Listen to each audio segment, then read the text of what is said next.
Meus irmãos e minhas irmãs, paz e bem. Jesus é a realização das profecias do Antigo Testamento. Hoje, na primeira leitura, nós temos, através do profeta Ezequiel, Deus que promete restabelecer o seu povo depois do sofrimento na Babilônia, de volta à terra prometida. Deus promete amar o seu povo, ser fiel a esse povo. E os cristãos leram esta e outras profecias como na contemplação da realização de tudo isso em Jesus Cristo. E no Evangelho de hoje, nós vemos Jesus que vai dando um passo a mais. E esse passo é entendido pelos seus adversários que é em direção à morte, ao fim da sua história, à cruz. Mas para o Pai é a experiência de uma vida que Ele promete para o seu Filho através da ressurreição e para todos nós. É o mistério pascal que se aproxima na liturgia para ser celebrado e transformar a nossa vida. Ouçamos. Na antífona de entrada de hoje, ó Senhor, não fiqueis longe de mim. Ó minha força, correi ao meu socorro. Sou um verme e não um homem, ó próprio dos homens e rebotalho da plebe. Do profeta Ezequiel.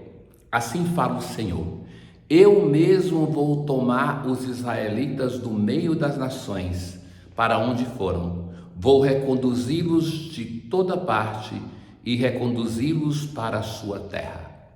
O profeta Ezequiel, ele é enviado para anunciar a palavra de Deus no meio do povo de Israel, anunciando no primeiro momento aquilo que vai acontecer. E ainda nós temos o povo que uma parte está na terra de Israel e esse anúncio vai ser realizado desta tragédia que ocorre por causa da infidelidade do povo da deportação para a Babilônia.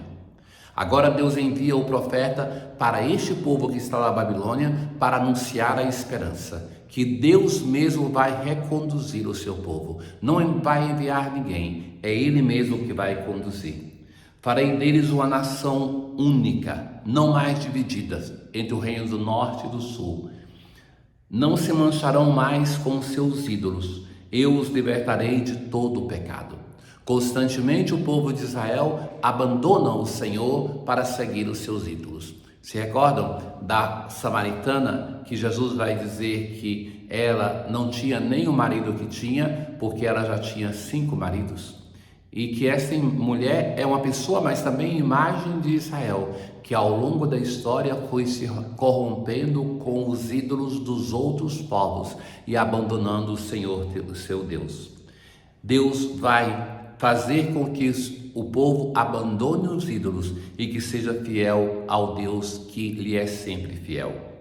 Eles serão o meu povo e eu serei o seu Deus. A expressão que nós ouvimos tantas vezes no Pentateuco, quando Deus faz aliança com o seu povo: eles serão o meu povo, eu serei o seu povo, o seu Deus. Deus vai refundar a sua aliança. Meu servo Davi reinará sobre eles e haverá para todos eles um único pastor. Farei com eles uma aliança de paz, será uma aliança eterna. Uma aliança que não é baseada sobre a força do mais forte sobre o mais fraco depois de uma guerra, mas uma aliança de paz que nasce do desejo comum de estabelecer a paz. Minha morada estará junto deles. Deus vai habitar com o seu povo. Não somente vai levá-lo de volta para a terra prometida, mas vai estabelecer a sua moradia no meio do povo de Israel. Assim as nações saberão que eu, o Senhor, santifico Israel, por estar o meu santuário no meio deles para sempre. Ora, irmãos caríssimos, todas essas profecias imensas que fazem ver uma grande ação de Deus para nós cristãos, ela se realiza em Jesus. É Jesus que funda uma nova aliança que não mais será violada e rompida. É finalmente Jesus, o homem Jesus, que é a humanidade capaz de ser fiel a Deus. Com Jeremias, o capítulo 31, nós assim rezamos como salmo responsorial de hoje: ouvi nações as palavras do Senhor e anunciai-a nas ilhas mais distantes. Não basta escutar, ter ouvidos, mas tem que ter boca para anunciar esta palavra. Pois na verdade o Senhor remiu Jacó e o libertou do poder do prepotente. Então a virgem dançará alegremente. Também o jovem e o velho exultarão. Mudarei em alegria o seu luto. Serei consolo e conforto após a guerra. No Evangelho de hoje nós temos aquilo que acontece depois do último sinal, o último milagre de Jesus que nós ouvimos no domingo, a ressurreição de Lázaro. Muitos dos judeus acreditaram nele. Então, o fato único do gesto de Jesus, o grande milagre de vencer a morte em seu amigo Lázaro, faz com que tenhamos duas reações diversas. Muitos dos discípulos creram nele. Contudo, alguns foram ter com os fariseus e contaram o que Jesus tinha feito. Então os sumos sacerdotes e os fariseus reuniram o órgão máximo de Israel, o conselho, o sinédrio. Eram cerca de 60 idosos que tomavam as grandes decisões de Israel. E vão dizer: o que faremos? Este homem realiza muitos sinais. Se deixarmos que ele continue assim, todos vão acreditar nele. E virão os romanos e destruirão o nosso lugar. Vejam que hoje se introduz na liturgia o terceiro motivo pelo qual Jesus é condenado. Primeiro era porque ele blasfemava. Depois porque não obedecia à lei de sábado. E agora encontram uma razão não mais religiosa, mas política. Os romanos podem vir nos punir por causa das ações deste homem. Então Caifás vai dizer: vós não entendeis nada? Não percebeis que é melhor um só morrer pelo povo do que perecer a nação inteira? Jesus já está condenado.